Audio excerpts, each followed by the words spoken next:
L'âme n'a plus vraiment le goût de vivre depuis qu'elle est veuve. Même la période des fêtes de fin d'année a perdu de sa saveur depuis que son mari, le musicien Robert Subert, est mort des suites d'un cancer du pancréas à l'automne 2021. La chanteuse aujourd'hui âgée de 51 ans a confié sur son compte Instagram qu'elle avait passé un Noël particulièrement éprouvant. Au passage, l'interprète des tubes Petite Sœur et Chanter pour ceux dévoile qu'elle a arrêté de faire la fête car elle n'a plus le cœur à ça. Mon mari, pour toujours dans mon cœur.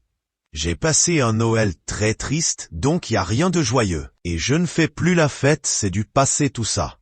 Pensez à tous ceux qui souffrent, on est ensemble, a-t-elle déclaré à ses abonnés sur le réseau social. Plus récemment, ce 3 janvier, la chanteuse a déclaré « Encore une année sans toi. Mais je vais être forte ».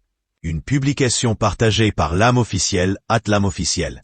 Une lueur d'espoir, alors qu'elle avait précédemment tenu des propos alarmants, qui laissaient à croire qu'elle avait des envies de mort. Une troll m'a dit « L'âme, arrête d'étaler ton deuil sur les réseaux sociaux, ça doit rester intime ». Je lui ai répondu « Bon, je l'ai insulté bien sûr, ben c'est soit ça ou je me suicide. Soit je me jette par la fenêtre, ou sous un train, ou sous une voiture, ou je me taille les veines avec une lame. Donc je préfère partager ma peine et faire vivre mon mari parce qu'il le mérite », avait-elle écrit sur Instagram. Voilà donc plus d'1 an que l'âme supporte ce terrible deuil. Il est tombé malade le 20 août 2021, NDLR. Il est décédé le 25 octobre d'un cancer du pancréas. Dans une souffrance horrible que je ne souhaite à personne. On n'a rien compris, avait-elle détaillé auprès du réseau social. Et d'ajouter, mon pauvre mari a souffert le martyre d'un cancer du pancréas, à vomir ses excréments pendant 26 jours, dans de terribles souffrances horribles, à attendre sa mort tout maigre. Où on voyait ses os, et où je l'ai vu mourir devant moi impuissante.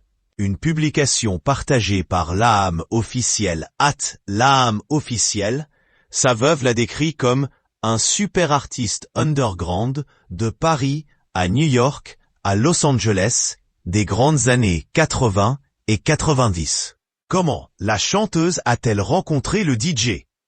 C'est juste par hasard qu'il a posé sa voix sur ma reprise de Chanter pour ceux.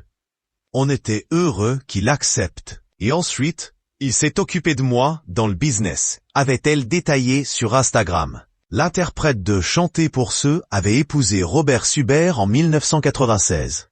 Auprès de Closer, en 2009, la chanteuse avait décrit son époux comme l'homme idéal, beau, honnête et fidèle. Si celui-ci était père d'un fils prénommé Brice, né d'une précédente romance, l'âme, elle, n'a jamais souhaité avoir d'enfant.